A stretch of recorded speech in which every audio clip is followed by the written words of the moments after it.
This is part 2, talking about the greatest.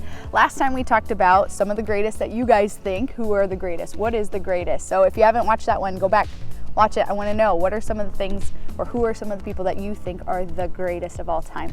But this time, we are talking about the greatest commandment. So if you have your Bibles, go ahead and grab them. Open up to Matthew 22, and that's where we're going to be hanging out in verse 36. But before we get there, I want to give you guys some background. So when Jesus started his ministry, a lot of people struggled to figure out who this Jesus guy was. They struggled because the things that he taught challenged their religious views. The religious people, they followed the law, and they felt confident that this religious law came from God. And when someone came and challenged it, man, feathers got ruffled, and yeah, it was intense. And so when Jesus started teaching and preaching and ministering the way that he did, it definitely ruffled some feathers. So we're going to jump right into Matthew 22, verse 36. So one day while Jesus was teaching, this religious lawyer, he asked Jesus a question. So let's go ahead and read it. Matthew 22, 36. The lawyer asks Jesus, which is the greatest commandment in the law? And Jesus replied, love the Lord your God with all your heart and with all your soul and with all your mind. This is the first and the greatest commandment. Okay, not super surprising, right? Okay, now just a side note for those of you who might not know, there are a ton of commandments under the law. There were over 600 of these commandments, and like some were positive, you can do this, or some were like had that negative connotation, you cannot do this. And some were known, like really well known, like the 10 Commandments. Okay, so this guy wanted to know, what is the greatest commandment? And Jesus gave it to him. Love the Lord your God. But it's not a shock because Jesus didn't stop there. Okay, he may have asked for one, but Jesus continues. Join me in verse 39. Jesus continues and he says, and the second is like this: love your neighbor as yourself. And all the law and the prophets hang on these 2 commandments. What?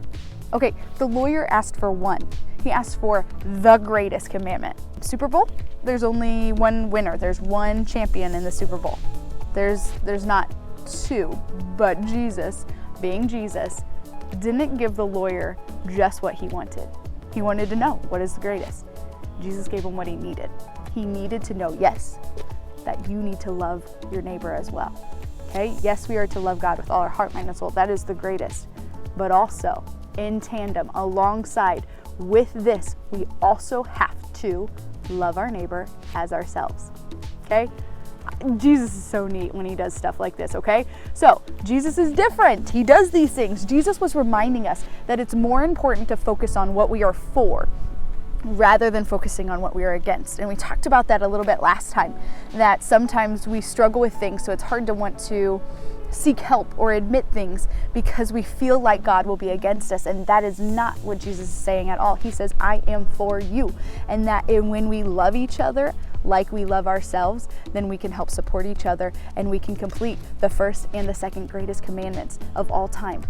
When we help support one another and we love one another, just like Jesus did in the Bible, then we can love God so much more deeply than we ever could hope, dream, or imagine. Okay, that's pretty cool. Now, if you continue to read about Jesus's life, he doesn't just interact with God. He doesn't just pray and seek after God daily. He did those things, absolutely. But he also followed that second commandment, and he sought after people, and he built relationships with people. He didn't just focus on him and God. He also focused on those around him. And I think that's why he said that. Because if we just focus on God, yes, that's good, but what's the benefit to others? Are we adding to the kingdom? Jesus knew that through relationship, people's lives would be changed. And so as God changes us, we can share and we can love those around us, and we can minister to them and see their lives changed. Okay, so we may be talking about the greatest. Jesus gave us two commandments that are the greatest. Love the Lord thy God as with all your heart, mind, and soul, but also love your neighbor as yourself. Those 2 things working together. Those are the 2 greatest commandments. Okay, Jesus will always love us. He is for us, and that's why he gave us those 2 commandments specifically. So until next time, guys, we want to know questions, comments, message us, leave us a comment. We want to know what's going on with you guys. And for now, this is adios.